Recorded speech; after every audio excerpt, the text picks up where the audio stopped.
Welcome to the show, Alex. Thank you, Peggy. It's great to be here today. So today we're talking about disability. Do you want to talk about your law firm and what you specialize in? My firm represents disabled and injured workers with their workers' compensation claims and Social Security claims. We also represent those people that have non-work-related injuries or illnesses and make sure that they get the benefits that they're entitled to receive, which include Social Security, disability, supplemental security income, and in some cases, short-term disability. Okay, I know that people have a lot of questions about Social Security and what it is. Do you want to just do a quick summary of Social Security? Yes, the Social Security Administration has a number of different benefits that are available to people. First and foremost, most people think about Social Security as a benefit that they receive once they reach a certain age in life, and that's what is commonly referred to as retirement Social Security.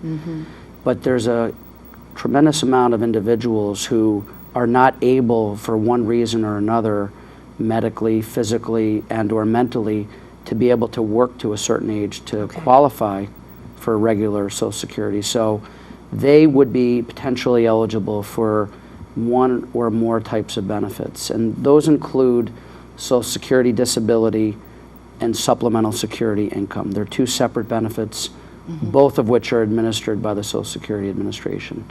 And with respect to Social Security disability, the benefit is based upon whether or not you've worked a sufficient amount of time in order to be eligible to get the benefit.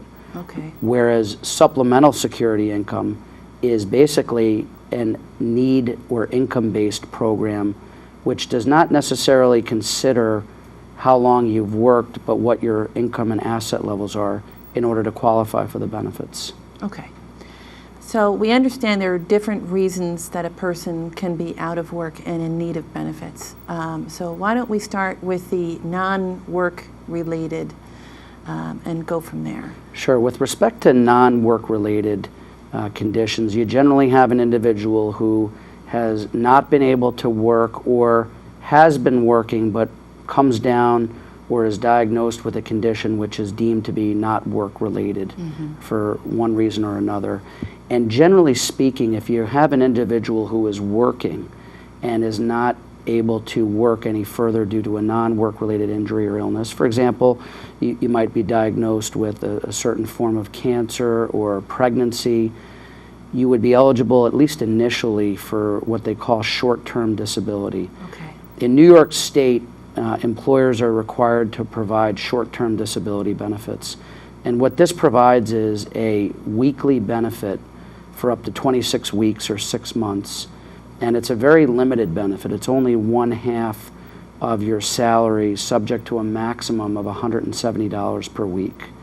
And to qualify for that benefit, you need to file an application for short-term disability and have medical documentation confirming that you're not able to work. And generally speaking, short-term disability is reserved for non-work related injuries or illnesses. But there are some cases where if you're claiming workers' compensation and the case is being controverted or fought, then you could collect short-term disability pending the outcome of the issues of controversy in the workers' comp case. But it only applies for 26 weeks, and then after that, there is no short-term disability. The other benefits that are available to people are under the Social Security Administration, and those include, as we talked about earlier, supplemental security income and Social Security disability.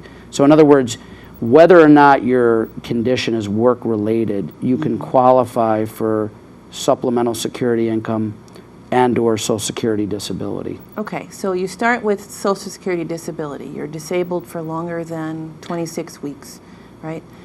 And then you do the paperwork for Social Security disability? Is that what it is? The procedure that one has to follow for applying for Social Security disability, for example, is that generally speaking, they have to be out of work a year or longer or anticipate that they're going to be out of work a year or longer. In other words, it's expected that their injury or illness will last greater than 1 year. And the process is initiated by actually filing an application with the Social Security Administration. That applies to both SSI, Supplemental Security Income, and SSD, which is Social Security Disability. Okay. And that can either be done through the local Social Security office. It can also be done online through their computer system, or we as their representative will assist them and help them file their application for either SSI or SSD. Mm-hmm. Okay, so I think we understand the difference between SSI and SSD. But who actually does the paperwork? Who actually submits the paperwork?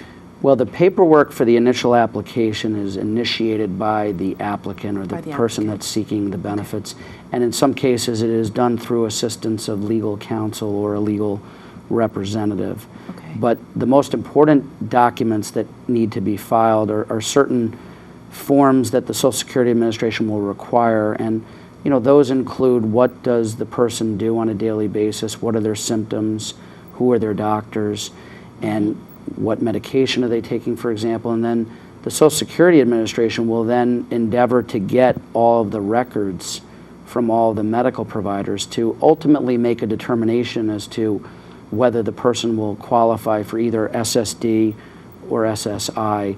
And to qualify for those benefits, as we talked about a little while ago, with SSI, there is no work requirement. It basically comes down to whether you have a certain level of assets, and if you have less than that number, which is $2,000 for an individual or $3,000 for a family, you can qualify for SSI, assuming that you meet the medical definition of disability. And with Social Security Disability, they'll go through at least a two-prong analysis, one being, has this individual worked enough quarters in their lifetime to be eligible for the benefit? And then if they are, the Social Security Administration will go through a process to determine whether or not the person is capable of work. And I think that's probably the most important thing to understand, is that simply because an individual is not capable of performing their work that they had performed does not automatically mean that they're going to qualify, for example, for Social Security Disability. What happens is the Social Security Administration will go through an analysis, and they'll first ask, is this person working? And if they're not working, have they been out of work a year or longer, or is it anticipated that they'll be out of work a year or longer? Mm-hmm. And if they meet that first step, the next questions that get asked are whether they have a serious illness, because there are certain illnesses that automatically will qualify for disability status. For example, certain types of cancer. Okay. And then ultimately, a large percentage of the applications, it's fairly clear that the person cannot do the work that they were doing for the last several years.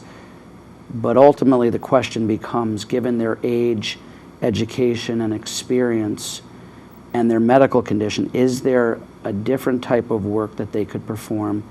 And if the answer is no, then they generally are deemed to be disabled from gainful employment and thus eligible for Social Security Disability. Mm-hmm. So it's a fairly complex analysis that is done by Social Security, but I think the most important thing as people go through the applications, and what we try to counsel them about, is that the applications are generally more successful where you have the appropriate medical documentation. Okay. That's what I was wondering, was do you generally do an application for Social Security Disability and somehow get a medical exam at the same time and submit that? We do, and in cases where we represent individuals before the Social Security Administration, we like to use certain forms that are approved by the Social Security Administration, and those forms outline certain functional limitations. For example, how long can this person sit? How long can they stand? Okay. Are they able to bend? Are they able to twist? And by getting that information, if it's a physical disability, and certain information if there's a mental impairment, such as their ability to concentrate or focus, we can then present the facts to the Social Security Administration and ask them to make a favorable ruling based on the medical documentation. I think the bottom line is, you could be the most disabled person, but if you don't have the requisite medical documentation, you're going to have a difficult time prevailing. Okay, so a person gets accepted and gets benefits. How long does it take, do you think, between the application and when they actually get money? Well, it's a good question. You know, first off, what happens is when the initial application is filed for Social Security disability, for example, the general waiting period is approximately 3 to 6 months. In other words, during that time frame, Social Security is doing research, they're getting your medical records, and they're analyzing to see whether or not you really are or are not capable of some form of employment. A large percentage of the initial applications are denied, which then causes the individual applying to file an appeal. And the appeal process is much more time consuming. It generally takes anywhere between a year to a year and a half, and in some limited cases upwards of 2 years to get a hearing before an administrative law judge who will basically have an opportunity to review the person live and make a decision whether they really are capable of working or not. Okay, so every office of the Social Security Administration has hearings and judges that work for them? What happens is in the United States, there's certain offices which are entitled the Office of Disability Adjudication and Review, which is short for, or is long for, ODAR, and they have certain field offices where they take applications and answer and field questions, but the hearings are generally conducted at the local ODAR offices. In Albany, they have an office in downtown, and many of the hearings are handled there. What I was going to say was, with respect to the hearing process, one of the ways in which we've been very successful in speeding up the process is that we've asked, in many cases, for the local Social Security office to, after they've made an initial denial on the papers, to really take another look at the application and basically make what we call an on-the-record decision. In other words, we don't need a hearing. We really want you to take another look at this. We really think that when you look through this carefully, you will see that this person qualifies. And so the good news for our clients is that we get the benefits for them much sooner if they had to wait for a hearing otherwise. All right, now I have a few questions about this, because I mean, I've worked all my life. I've never had any problems. First of all, do you have to work at all to receive those benefits, Social Security disability? For Social Security disability, the answer is absolutely yes. You have to work a certain number of quarters. Okay, so you do, okay. But not for supplemental security income. Right. Because that's basically an income-based program based on financial needs, and many of the people who apply for supplemental security income have either not worked or have only worked a minimal amount of time. Okay. Now, one other question. Let's say you actually receive Social Security disability benefits. Does that somehow decrease your benefits after you're at retirement age? Or is that you get the same amount? It does not. In fact, once you get the Social Security disability, that will become the benefit level you receive once you reach what we call regular retirement age. All right. And so let's say you actually have a successful claim. How often do you have to show medical evidence that you're totally disabled?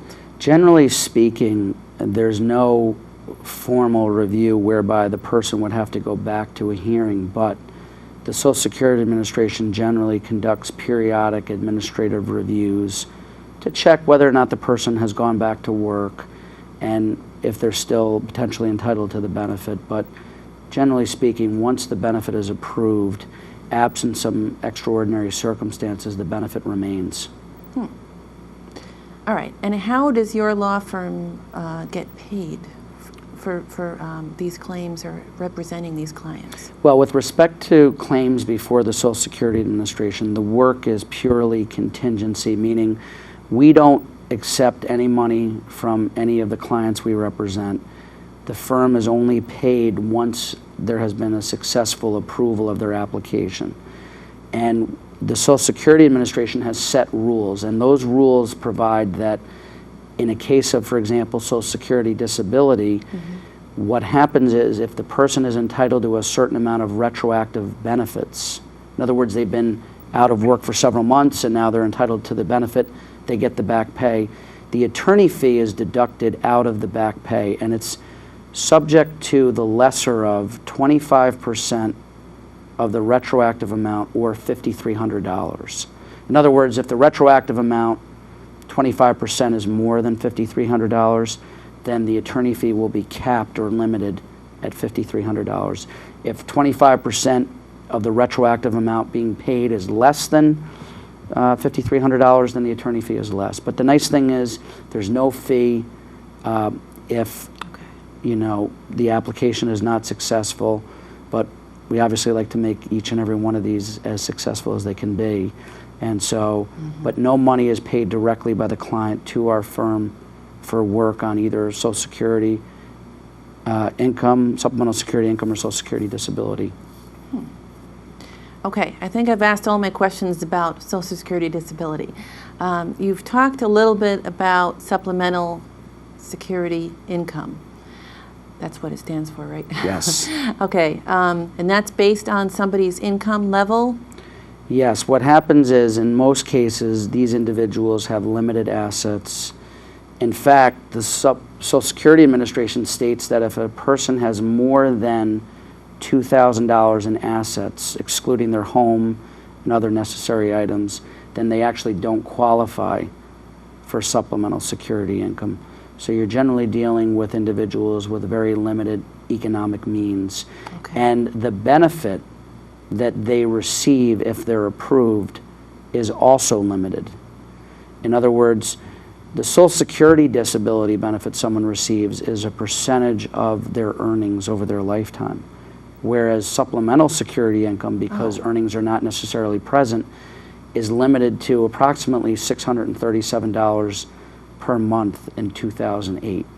And each year that changes based on certain cost of living increases. But it's basically a set amount that the person is entitled to receive if they're not able to work. So if somebody lives in Manhattan and someone lives in Albany, they get the same amount? The benefit's the same because it's a federal regulated program. Okay. So what you're saying is the Manhattan person's going to move to Albany because they can't afford the rent. Well, they're also going to look into other benefits. That's at a minimum what they should do in Okay. those situations. So they receive that amount. Now, are food stamps also SSI? Food stamps are basically controlled by the local Department of Social Services and administered by the county, generally speaking. Okay. And how often are the SSI applicants reviewed? Well, I think it's very similar to the way the Social Security disability cases are handled, with the exception that they're going to look more closely at the income levels. Because if the income levels change and their assets change, they may automatically become disqualified from receiving supplemental security income, which is another question that gets raised very often with Social Security disability. What happens if the person is able to work after they've been deemed disabled? And actually, Social Security disability allows what they call a ticket to work program. And basically, they allow 9 months of work activity, essentially on a trial basis, to see if the person can do the job or not. And if they are not able to do the job, then there shouldn't be an interruption of their Social Security disability benefits. But if they are able to work and earn in 2008 more than $940 per month, then they could arguably be considered gainfully employed, and that would cause the Social Security Administration to review whether they should remain on Social Security disability or not. Basically, it's an incentive to try to see whether or not you really do have the capability of working, and if you don't, then there's no reason why the benefit should be disturbed. Okay, so we've talked about the three: short-term disability, Social Security disability, and SSI. What can you receive simultaneously?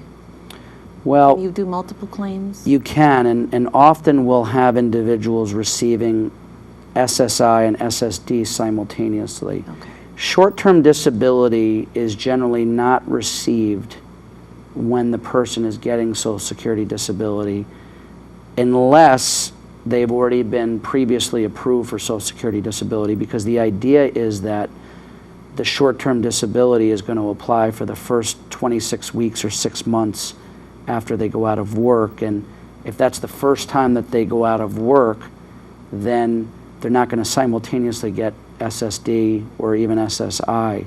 And that's the reason why, for example, with Social Security disability, there's a waiting period. In other words, the first full 5 months after you become deemed disabled, you're not going to get paid Social Security disability. It will not kick in until the 6th full month after you've been determined to be disabled. Okay. I don't know how people pay their bills, seriously, with these problems.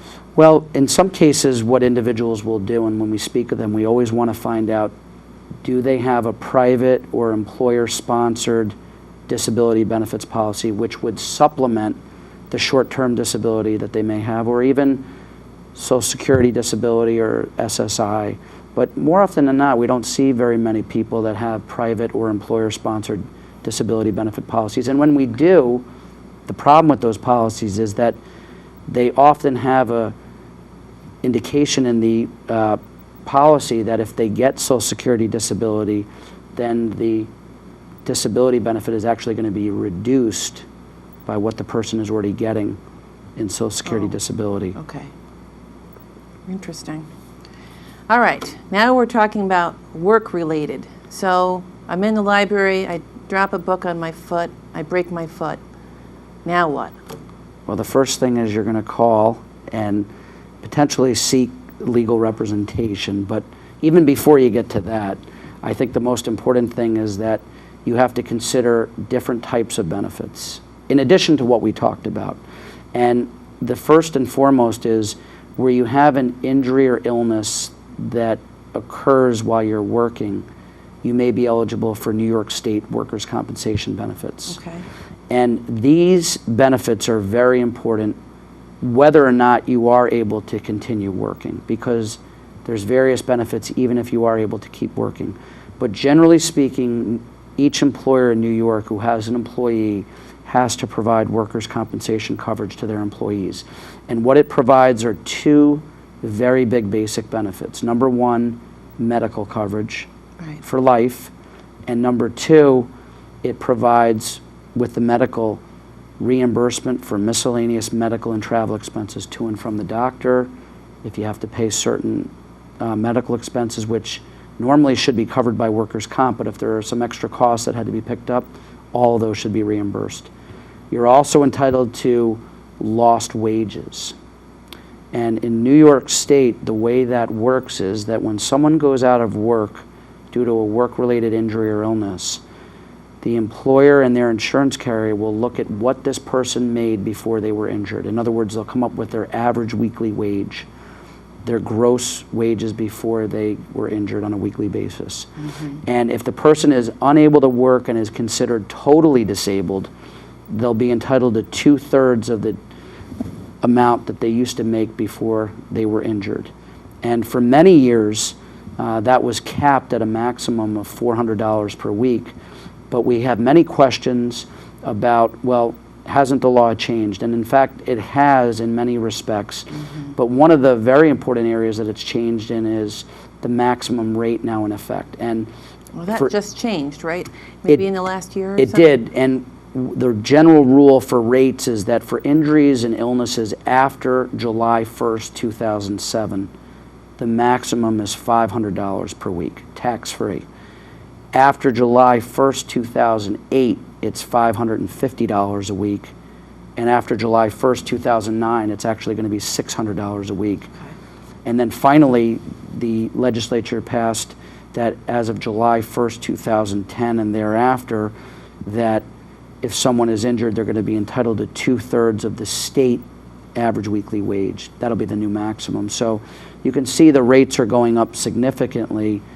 One of the questions we get faced with all the time is, well, I was hurt, 4 or 5 years ago when the maximum was $400. Am I now going to be entitled to the higher rate? And the answer is it only applies to those injuries or accidents which occur after these certain dates, not before.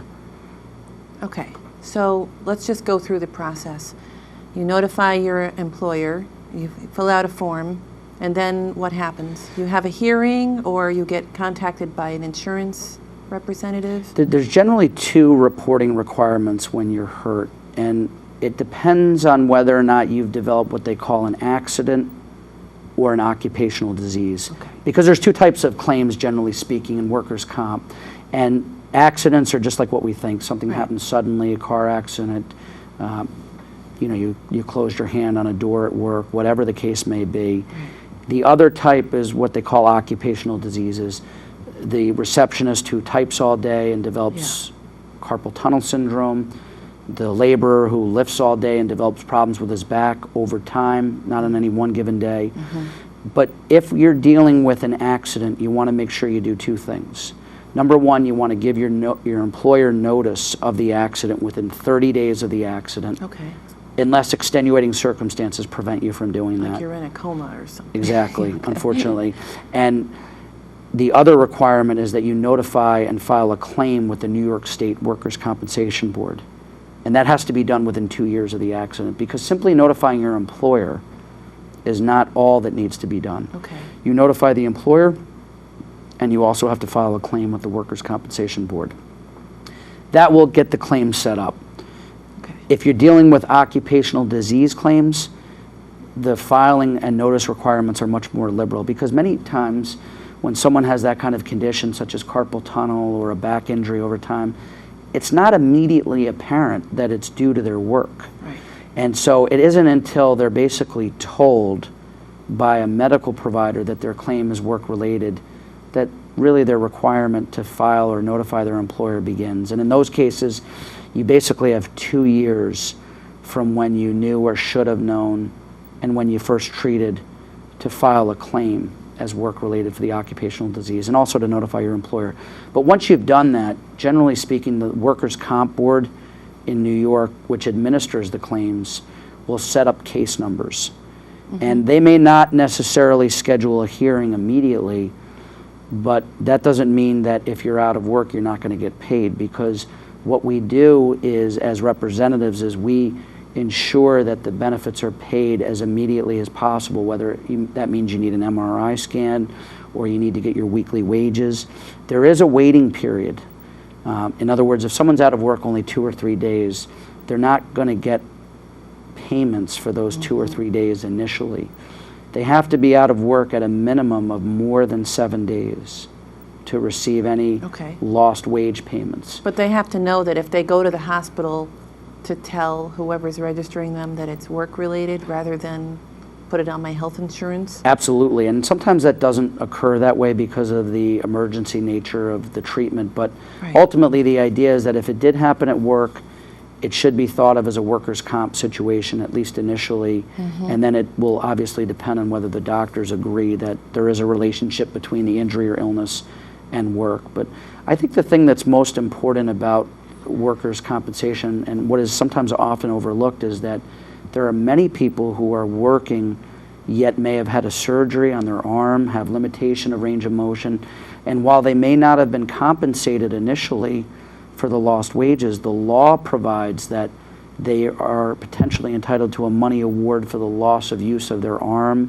their leg, Okay. and generally speaking, those types of findings are made about a year or so after an injury. And what I've found is that the employer and the carrier is not necessarily going to contact the individual who is hurt Right. and say, hey, by the Tell way, them it's been a about it. year, why don't you go have this checked out? So, this is one very good reason why it's a great idea to have a representative, because what people don't realize as well is that anytime hearings are set up, there's always a representative from the employer and carrier, and they're representing their interests in what in many cases can be an adversarial system.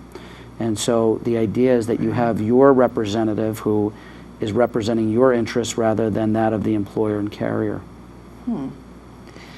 Okay, so that's sort of the gist of workers' compensation.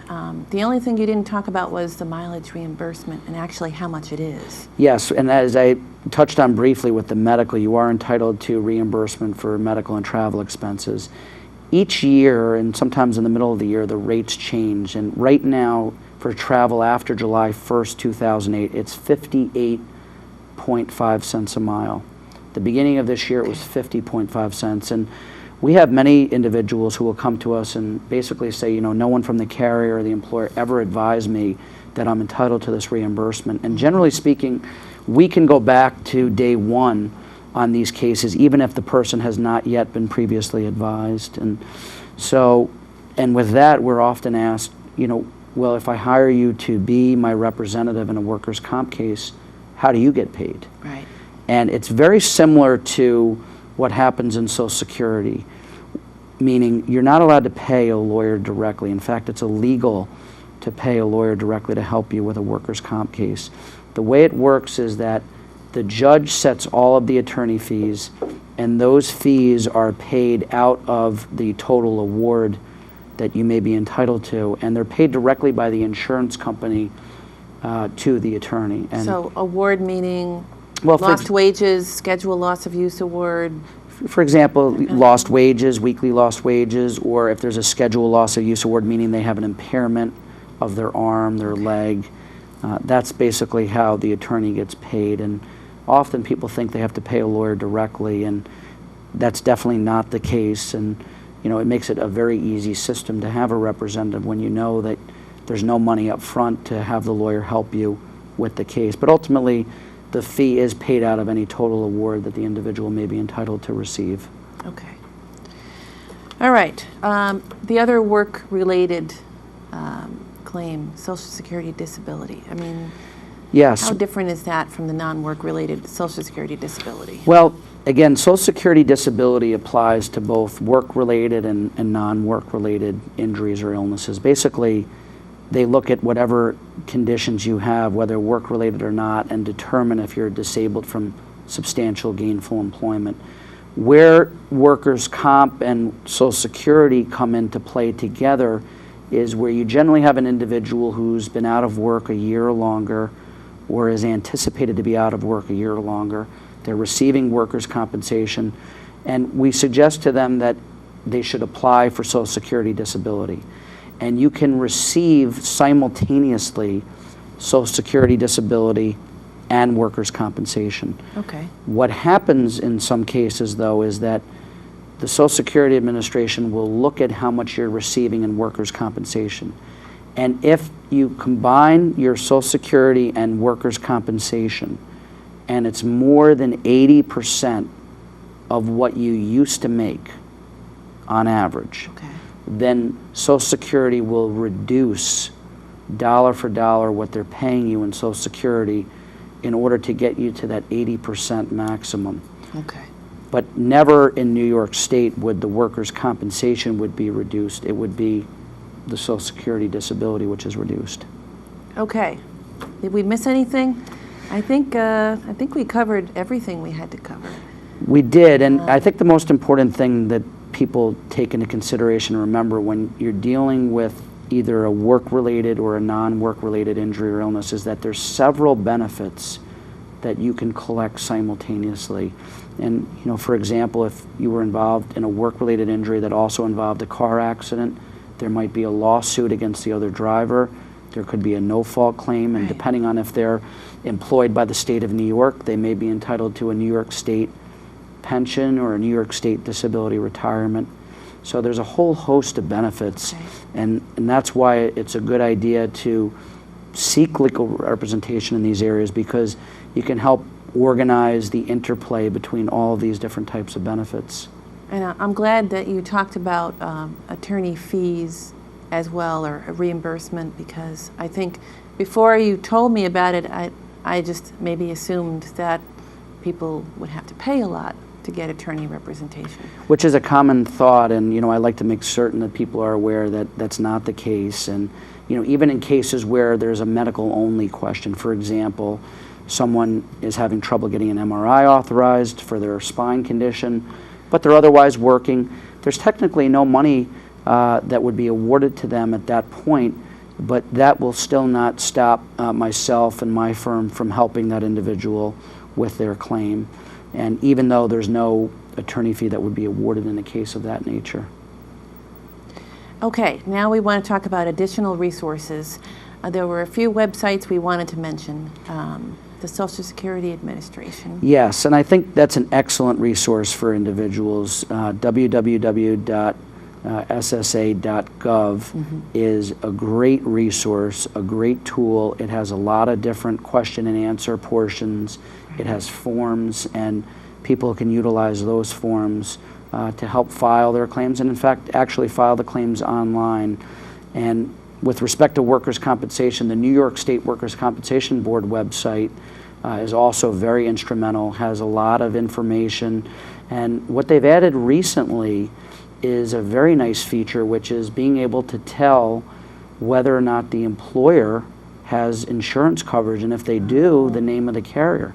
And the reason I bring that up is we often will get individuals who will tell us that their employer is not very cooperative with them, they can't get the insurance information, they refuse to file the claim.